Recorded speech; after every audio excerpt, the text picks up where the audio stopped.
ने फिर एक बार गाजा में कत्लेआम मचाना शुरू कर दिया है। खबर आ रही है इस बार इजराइल ने जो हमला किया है उसमें गाजा की चर्च को टारगेट किया गया। हमले में 3 लोगों के मारे जाने की खबर है और यही वजह है कि कदम कदम पर बेन्यामिन नेतन्याहू का साथ देने वाले अमेरिकी राष्ट्रपति डोनाल्ड ट्रंप अब भड़क उठे हैं। गाजा में नरसंहार देखकर ट्रंप का पारा हाई हो गया है। अब सवाल तो यह भी है कि आखिर इजराइल ने एक साथ 4 मोर्चे पर जंग क्यों छेड़ रखी है।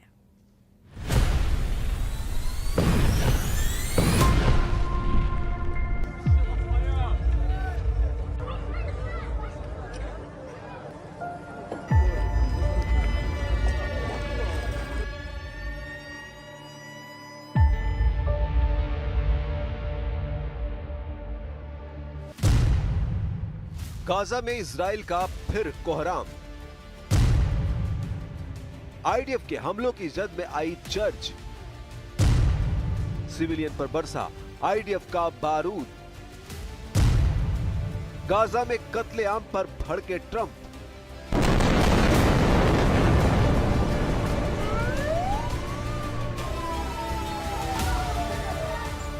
गाजा में तबाही का नया चैप्टर शुरू हो चुका है।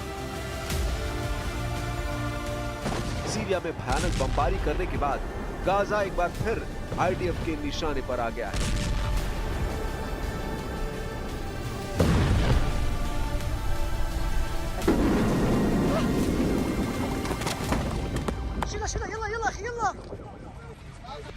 इन नए हमलों की चर्चा इसलिए हो रही है क्योंकि इस बार इजराइल के हमलों में गाजा की चर्च निशाना बनी है।